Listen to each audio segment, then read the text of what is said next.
Hello, you are listening to the Childcare Director's Chair podcast. Your host, Erica Saccoccio, invites you to join her community of passionate and inspiring leaders in the ECE field, where she discusses, reflects, and shares the best ways to invest in our children, families, teachers, and community. Because after all, we know they are the heartbeat of any successful program. Erica here with the Childcare Director's Chair podcast. I am so excited you are here today. If you are one of our daily listeners, I cannot tell you how much I appreciate you. I say it every day, and I'm going to continue to say it every day. I'm going to keep showing up if you keep showing up. So welcome to our show today. Our topic might be a little heavy. I talk about all different things in ECE, but today might be a little heavy because we're going to talk about childcare, the cost of childcare. How do we advocate? What do we need to do? And I know I talk a lot about advocacy on the show. For my friends that are out there, you new directors and new childcare owners, you cannot just sit in your four walls and think that everything that happens outside those four walls are not going to impact you. It definitely is. So advocacy has to be as part of your to-do list as a professional. And, I wanted to really figure out how big is this problem, and it really is. And do you know that 70% of families struggle to find affordable childcare options? If you turn on the news, you open a newspaper, you really can't miss the headlines at this point. It's been a long, deep-rooted issue. We're going to unpack it today. And what does affordable even mean in today's economy? With the average cost of childcare for both families and providers exceeding costs of $10,000 annually. How do we make the numbers work for everyone, especially the 95% of childcare owners, I'm talking to out there, who are small business operators, right? Because a lot of us feel in a little way that we might have advocated ourselves out of a job, especially those who have been advocating for a really long time. We all want affordable childcare. We all want what's best for our kids. Nobody more than the providers who spend 15, 20, 30, 40, 50 hours a week with children. So this episode is for you. So please stay tuned. Today, we're going to be joined with Brigette Weier. I hope I pronounced her name right. She is from Utah Care for Kids, which is a grassroots organization. And she will share a spotlight on the powerful coalition, how they advocate for affordable childcare programs, and the families that they serve. Might be able to uncover some actionable steps that childcare owners and directors can take to help support affordable options without jeopardizing our businesses. Because at the end of the day, we're concerned about that too. And, we talk about economy, and we already know since the pandemic that the world cannot run without high quality programs. We've seen it, right? This is not a theory. This is not Erica's opinion. When childcare centers close down, people cannot go to work. And high quality matters. So we're going to talk about it today. Welcome to the show. Thank you. Great to be here. Yeah, we're so happy to have you. So tell folks a little bit about yourself. Before the show, we talked a little bit, share a little bit about your many hats that you wear and a little bit about your organization. Yeah, thanks, Erica. So I am Reverend Brigette Weier, and I have many hats. I get to joyfully serve the good folks at St. Matthew Lutheran in Taylorsville, Utah, which is in the Salt Lake Valley. I also, with joy, get to be part of Utah Care for Kids, which is a program of the Utah Association for the Education of Young Children. As you mentioned, part of that great NACE affiliate network. As doing that work, as you mentioned, we are grassroots organizing and advocacy. We are building a coalition here in Utah of providers, family providers, center-based providers, all kinds of delivery systems for childcare, because we know parents need lots of choice, because no two families are alike, just as no two children are alike, as well as parents and grandparents and all care providers and advocates together to come together to say, this system is not only broken, it is unsustainable and is crumbling before us. It was before the pandemic. I have been in this industry since 1990, working as a childcare provider in a center, having my own home program when my children were very small in Nebraska, and having my own early childhood center in the Portland, Oregon area. As a pastor, I'm a deep advocate for children, youth, and family. We know that when children are thriving, our whole society is thriving. And a little bit about my lens to this work is about 25 years ago, I heard this great story about the Maasai in Eastern Africa, the Maasai people. When they greet one another, they ask each other, "How are the children?" Because when the children are well, that means the entire village is well. And so I go around Utah and I ask, "How are your children?" Our children are stressed because our parents are stressed. Our children, there are counties in Utah that have some very high poverty rates. Our children are not well overall. And so that is one of the things that we hope with Utah Care for Kids, that we can start to advocate for our children to be well. So when we ask each other, "How are our children?" we can say our children are flourishing. I love that. So that's a little bit about what we're doing in Utah. And I know we'll unpack that some more as we continue the conversation. Yeah. But I want to tell your directors of home centers and your and other programs who listen to this program, I have been you. The complexity of making the math is not because of you and what you can or cannot do or figure out. You are a good business lady, right? You're a great businesswoman. Own that and know that you are in a system that is not set up for you to thrive. So I want you to hear that loud and clear. I am not here to offer pie in the sky kind of conversation, but we've got to get into the nitty gritty of what it's actually going to take to make real change. And that might mean, I love how you said we have to remember we're impacted by what happens outside our four walls of our programs. And we also have to remember we can impact as well what happens outside our four walls. That is a two-way street. So you are impacted, but you also impact what happens outside of your program. And you have power. And that's what hopefully we're going to uncover here today. So what first sparked your passion to even become an advocate? Like what tell us like a little personal story or highlight, like what really made you say, this is going to change and I'm going to be the one to spearhead this?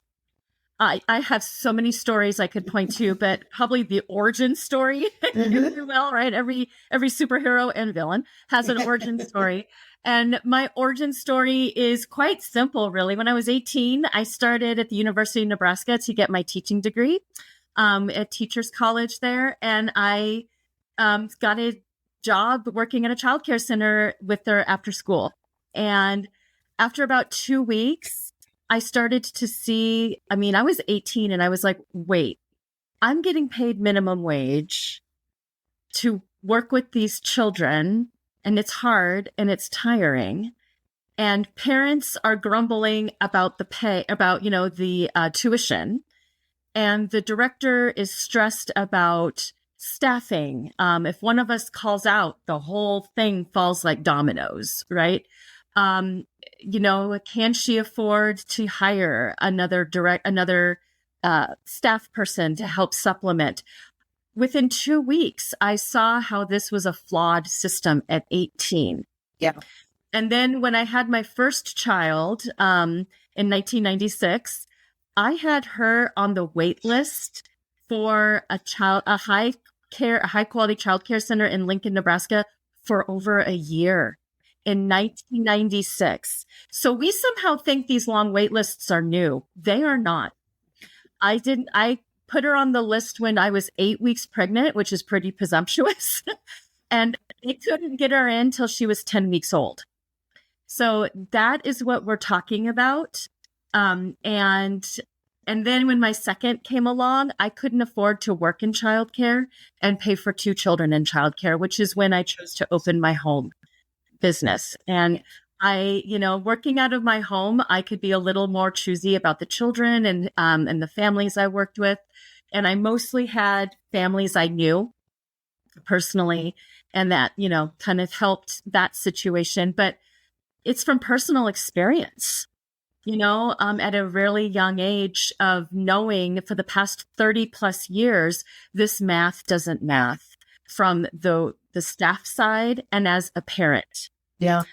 My third child was born with a congenital heart defect, and the complication of childcare for basically a terminally ill child is another wrinkle that we don't even talk about in the grand narrative of childcare. Wow. Where I discovered I had to have one-on-one care for him, for me to even, and this is when I was the director of my school in Portland. So I have seen the depth and breadth of all the challenges, and it made me an instant advocate. Part of that's my personality. If you can tell, I am very much like, oh no, this has to be fixed. Mm-hmm. And one of the pieces I never have been able to understand, and I know you're all with me, why is it when I was in my child development classes at 18, 19, and I'm being told 90% of brain development happens before the age of 5, and these are crucial years, and every moment counts, and we're going to pay you poverty wages to do it. And I consider myself a pretty intelligent person, and I couldn't figure that out. See the logic in that. And there is none, right? That's the root of this too. And this is also my bent is this is a justice issue, right? This is an issue that is deeply rooted in gender bias and in racism. And so I think we can't escape that part of the conversation. We may not get there today, Erica, but I'd love to talk about that another time. Yeah. But just know this is a system and it's not you. Correct. So when people say your family needs to figure this out, you are figuring it out. You figured out it doesn't work. So, right? You are smart. You've got it. Yeah. And so what we have to do is we have to change the narrative. Because we have this narrative in this country of individuality, autonomy, pull yourself up by your bootstraps, which that whole saying actually came to being because you can't pull yourself up by your bootstraps. So we've been using that phrase incorrectly all these years. It was a joke, right? You can't pull yourself up by your bootstraps because you can't. You'll fall over, right? You have to have help. And so what we need to get to at the crux of this, and I'm going to talk about Utah, we do need federal input. Absolutely. At the end of the day, we need huge federal public investment. That's isn't just Utah. That's everywhere. No. Right. And exactly. That's why I'm going to kind of pull back from that. If you are okay with that, Erica, and talk about Utah a little bit. Sure. So Utah is the youngest state in the nation. Our average age is 30 because we have more children per capita than many other states because we have a dominant religion that really values children and large families, which is lovely and a joy. And at the same time, we have no county in Utah that has adequate childcare slots for the number of potential children. 60% of our moms with a child 0 to 5 are in the workforce. And yet 2 out of 3 families cannot even find there's not even childcare slot for them in their county or city or state.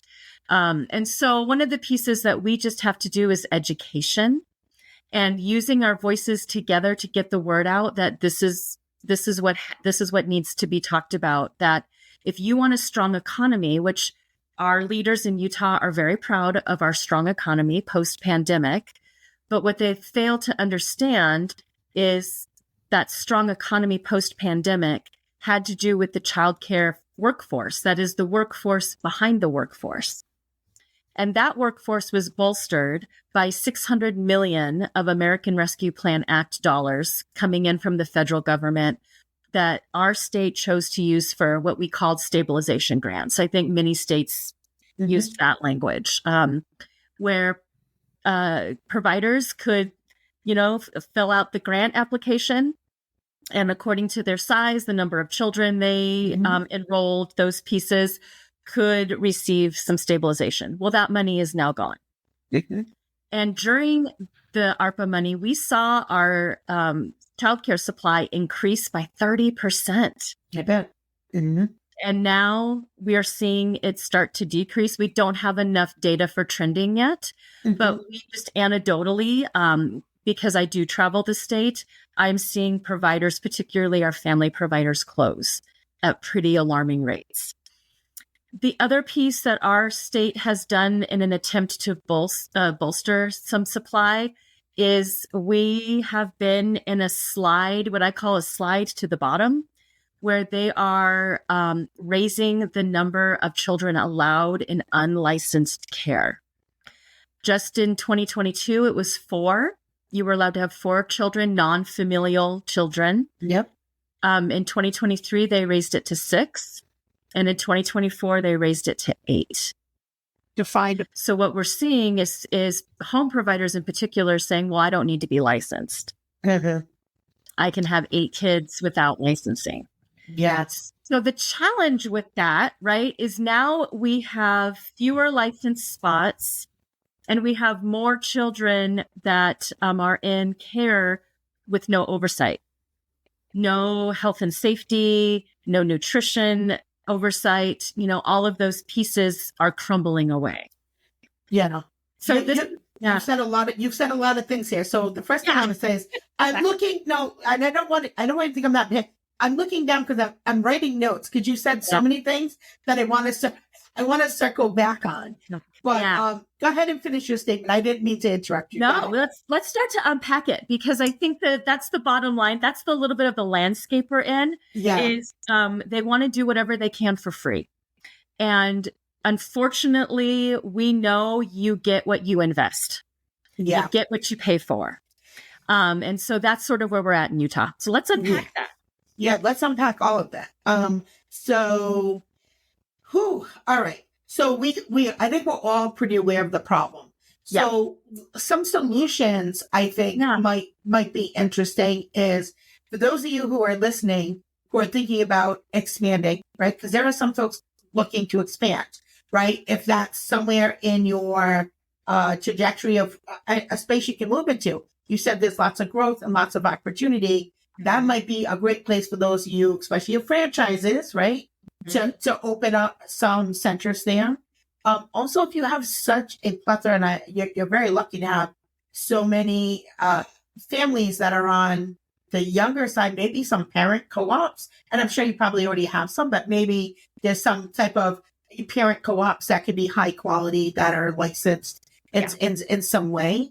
And maybe even some of the local businesses that maybe have space, maybe it makes sense to license space and have maybe these family childcare providers could go into a business space and run their centers there and be able, because again, I think that people who are trained to work with children, have experience with children, all, can kind of come together and help solve some, not just in Utah, but across the country, across the country. And, I do see the same thing happening here in Rhode Island with the family childcare providers closing. Here, I don't know how this has impacted where you are, but here a lot of it has to do with the universal pre-K, taking a lot of the 3 and 4-year-olds, even some states 2.5-year-olds into public schools.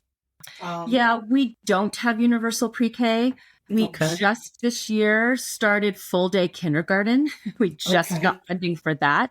And that has been a tension with some of the providers where they lost their half day kindergartners to full day.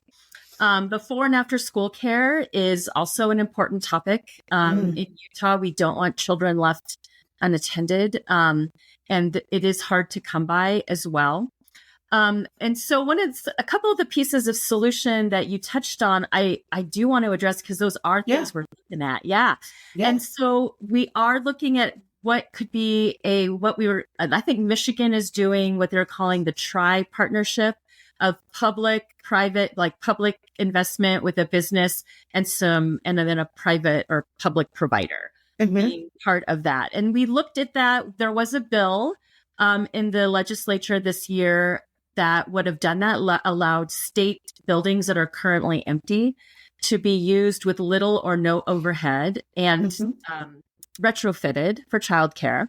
Have a business come and help sort of stabilize it. Say, we will help with like 50% of the slots or something. And then a childcare provider, a licensed person, comes in and runs the program. Unfortunately, that did not pass our legislature. Again, they are not looking to spend any money. There was about a 10 million. Don't quote me on that. It was a few $1,000,000 for the retrofitting. There was a fiscal note attached. Sure. And because there was some money, they declined to invest in that. There are some businesses willing to partner. I have a friend that one of our network people, Carissa King, who just opened a before and after school program for children that are particularly on the spectrum, on the autistic spectrum and disabled. And so it's called Include You. And so she's working in that area with that's really important. The other piece, that we're working on in Utah that probably affects a lot of your states is to remember the CHIPS Act that President Biden signed, I think 2 years ago now, with the Infrastructure Reduction Act.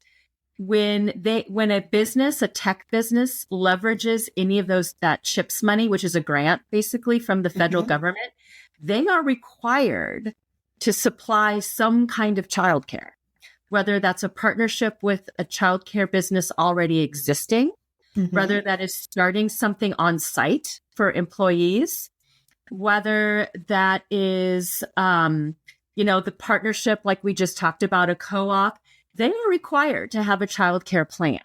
So we are getting a big Texas Instrument semiconductor plant here in the southern part of Salt Lake Valley. And that's one piece we want to hold Texas Instruments' feet to the fire to. What's your childcare plan? You can't bring in all these employees and not have a childcare plan, because in the tech industry in particular, they tend to be younger workers. They tend to have families. So how we work with businesses, we're working with a couple of chambers of commerce around this issue. And I think that's an important, because you are a small business. Yeah. I think we forget that. You are a small business and you are an economic driver. Connect with your chamber and say, what are you doing for small childcare businesses? You're a different kind of business and you need a different kind of support. Yeah. We are also working on how we can help childcare providers, staff receive subsidy regardless of income. We've seen that in a few states. Yep. Because we know as small business owners, we have to support our staff. And I know I provided free spots for my staff that I kind of just ate the cost, right? Or I hoped to make it up in another way. Yeah. But my state is doing that. So my state, because we did the same thing. Yeah. So we ate the tuition on our staff's children. And now the state said, if you work in childcare, they give them basically a grant that will pay for their child's tuition. So that's a win for the staff and a win for the program. So they get it. They get that here in our state, that, you want to do great things for your team. Of course you do. They're the ones who help drive your business. I think the other thing too that you had mentioned, the Chamber of Commerce, not only connect with them, but maybe you can be a resource. If you've opened up multiple childcare centers, maybe you can teach a few sessions on how to open up a childcare center to have more childcare centers open, because the need is there. Now, yes, the math has to math, but maybe we get creative and figure out what spaces can we use, what resources are available because at the end of the day, we all care about kids. Like you said, this is about the kids. You got to make sure that our children are okay. Yeah. And in a safe environment. And I also want to say, as a provider, someone that has worked with families a really long time, one of the things I'm noticing, I also get to do a lot of listening sessions. And some of the most beautiful listening sessions I've done are with when the parents and the providers are in the same room together, and I'm sort of facilitating that conversation. Providers, directors, don't be afraid to tell your parents the truth and the math. I think we all want to look like we have it all, or at least I do. I want to look like I have it all together, Erica, and I can be the director and have excellent education, and I have the skills of a CPA, and I can make all the spreadsheets work. And the truth of the matter is, again, it's not you, it's the system. Open up to your parents about the system and ask them to advocate with you. You would be surprised the number of parents that looked at their provider and said, with tears in their eyes, and said, Never knew. I never knew it was this hard. What can I do? They love you. Your parents love you, and they want to love you. And so invite them into this conversation. And I'm willing to help with that. If you're in a state and you don't have somebody to have this conversation, reach out to me. And, I can get you connected with an organizer in your state or help you myself. But we've got to hear each other. These parents need to advocate. And I think here's the important thing about advocacy. People hear that word and they think, do I have to go out on the street and block the freeway with a sign? Right. I mean, and you can, and I'm all about that. Don't get me wrong. I have a bullhorn in the closet behind me that I will come. But it's not, but honestly, it's as simple as writing letters. Have your kids in your program make a card to your district legislature, and then have the parents write a story about their childcare struggles. Advocacy is nothing more than storytelling and telling the truth about what is happening. And I know it feels like shouting into a void to send an email or even a snail mail or a card to your elected leaders. But believe me when I say, if they were to get 50 cards from preschoolers saying, my teacher can't afford food or a car payment, and my parents can't afford healthcare from whatever that story is. I've heard some really heartbreaking ones, and I know you have too. Mm-hmm. They hear enough of that, it does move the needle. I know it. I know it doesn't feel that way. I do. I know it because I sometimes get that feeling too. And I work in this. I have worked in advocacy for a long time. I mean, a good 20 years off and on in all of the hats I've worn. And it can feel that way. And let's hook up to some success stories. New Mexico, after it took them about 10 years, a decade, they were able to get a total package with lots of different avenues for funding, but a total of almost $500 million through a voter ballot initiative to support childcare, pre-K. I mean, there's some other pieces to that, right? But to support young working families, let's say it that way. Minnesota worked for nearly as long, and their total they've managed to get $1 billion infused into their early care and learning system. They are opening a Department of Children, Youth, and Family as a governmental office in Minnesota. It can be done. And these are not places that are ubiquitously, always say that 3 times fast, one political ideology or another. This is bipartisan, nonpartisan kind of work and thinking. I know in my coalition, I work in a deeply Republican-led state. We have a Republican supermajority. And I can tell you in my coalition, I have people from every political ideology coming together to say, yeah, this isn't about red or blue or purple or green. This is about my child and my family and our future. And that conversation is one we can all have. And nobody wants to see a kid harmed. We bring kids to the State House, to our state capitol. During the session, we have them sit in the gallery and color. And sometimes they do get a little noisy, but we're there, right? But they notice, they know we're there. And, we do, bring kids to things. Bring kids to legislative visits. If you are a director, a provider, invite your legislature to your program. Invite them and walk them through a day in a life. And show them your books. And say, what would you do? Where would you cut corners for that 2-year-old classroom? Yeah. Should they get fewer apple slices? Should their equipment, playground equipment, be subpar? I mean, there's all kinds of things you can do that are simple that even don't require you to leave your program that make a difference. The biggest thing I think you can do is invite your elected leaders, your county, city council, your state representatives, your federal delegation when they're back in district to your program. Have an open house with your families. Simple. That's all you got to do. Yeah. So those are some ways to do this that I think are accessible to a lot of folks. Yeah. So as we start to wrap it up, I know there's your organization. Could you maybe share a few of the key organizations that you feel like might be a good place for folks to connect? Absolutely. So some state or nationwide organizations that I work with. Of course, NACCE, the National Association for the Education of Young Children, their American Early Ed, I think, is their where they work on policy and voter registration and those types of things. So you can look that up. Also, there is something called Childcare Changemakers. They are a national organization of organizers in several states, I think at least 25, 30, that I work with quite closely because they have a lot of great policy and people on the ground in every state. And we meet together on monthly leadership calls. And right now they're doing some voter turnout as well.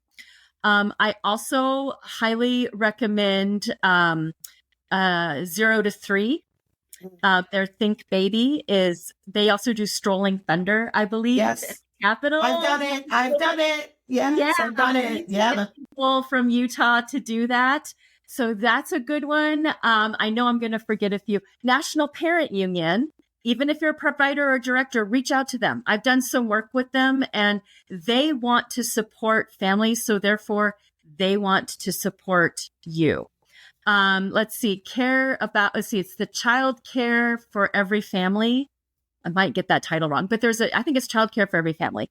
And they also are doing great work at the federal level. And one way to think of it is I don't focus on a ton of federal work because I'm one person. I'm the only childcare organizer in the state of Utah. Right. So I really focus on Utah, but we do have to pay attention to the federal. So I use those organizations to just keep me in the loop and as a way to funnel people that want to do more on federal childcare, because I have some folks that are interested at the state and they're also interested at the federal. I am happy to pass those people along so that I don't have to do everything. So that is, one way to look at it is to partner with groups. Isaiah is in Minnesota. Olay is in New Mexico. And if you're in California, Childcare Changemakers is quite popular there. Family Forward is in Oregon, if you are interested in Oregon. So you look it up or contact me and I can help you find other folks. But those are a few that come to the top of my brain that I've worked with that I have found really helpful. We're all in this together. I think the big piece that the pandemic revealed, we can no longer be in our silos as nonprofits and as organizers and childcare providers and families. Yeah. We have to bridge whatever divide. We're not going to agree on everything. Yeah. Providers, your families are never going to see it completely from your angle because they're not a provider. Sure. And providers, you may never completely see things from your family's angle because of their context.